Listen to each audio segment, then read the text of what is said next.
Pessoal, continuando algumas reflexões que o Senhor tem falado ao meu coração, eu tenho passado pelo luto, e assim, um luto tão profundo, porque não foi um luto apenas da morte, mas foram coisas que eu não pude viver, sabe?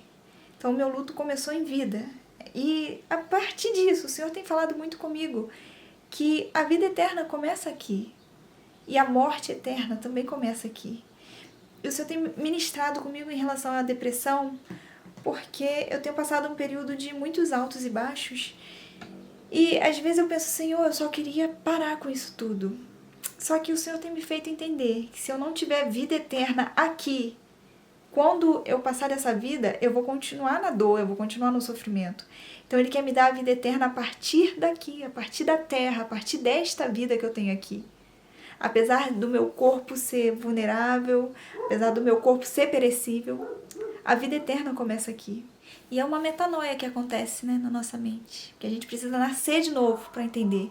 E o Senhor hoje me fez refletir sobre uma palavra muito conhecida lá em João 3, que diz assim: porque Deus amou o mundo de tal maneira que deu o seu Filho unigênito, para que todo aquele que nele crê não pereça, mas tenha a vida eterna.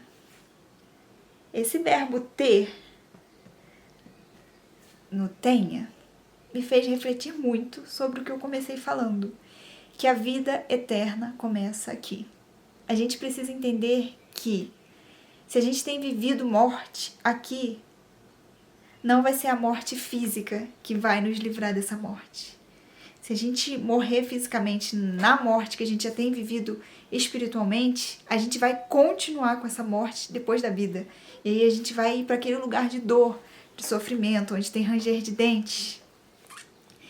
E o Senhor tem me feito entender que a vida, então, que Ele quer me dar, começa aqui. E vai muito além, porque Ele diz que eu vou ter aflições, que eu vou passar por situações que vão me entristecer. Mas uma coisa que acontecia com os discípulos é que toda vez que eles sofriam, que eles apanhavam, a Bíblia diz que eles se alegravam. Então, olha como que era a mente deles. Eles estavam sofrendo, mas eles entenderam que estavam sofrendo por amor, então eles se alegravam. Eu acho que o que tem faltado na gente é isso.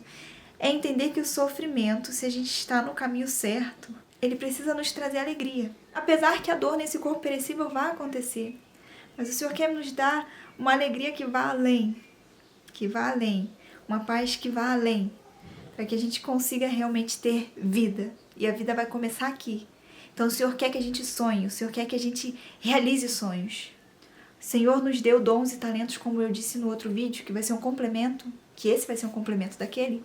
O Senhor nos deu dons e talentos para usarmos aqui. Não é numa vida depois dessa que Ele vai usar. Sobre o verbo que é utilizado, tenha, até dei uma pesquisada aqui, ele é presente do subjuntivo. Ele não é passado, ele não é futuro. O Senhor quer que a gente tenha a vida eterna, quer que a gente viva no presente a vida eterna. E quantas vezes a gente tem deixado de lado nossos sonhos, nossas realizações, e às vezes a gente até deixa de viver realmente e não percebe que a gente tem plantado morte na nossa vida. Ao invés de olhar para o Senhor e se alegrar naquilo que o Senhor tem pra gente, às vezes a gente se diminui, a gente valoriza o que tem pouco valor, a gente valoriza o que tem preço e a gente vai deixando de lado a vida eterna. Porque a vida eterna tem os frutos do Espírito, que é paz, mansidão, temperança, amor, alegria.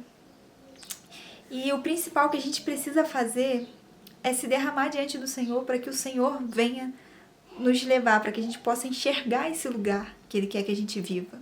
A gente precisa se deleitar no Senhor a ponto de entender o que Ele tem pra gente. Na verdade, a ponto de entender o amor dEle por nós. Que aí a gente vai entender o que Ele tem pra gente. Ele tem vida pra gente, em todas as áreas. É na área profissional, é na área sentimental. Ele quer que a gente tenha vida a partir daqui. Então, a gente tem que aprender que Deus é um Deus bom. E se Ele é um Deus bom, Ele tem uma vida ótima pra gente. Apesar das circunstâncias, apesar das dores, Ele tem o melhor pra gente.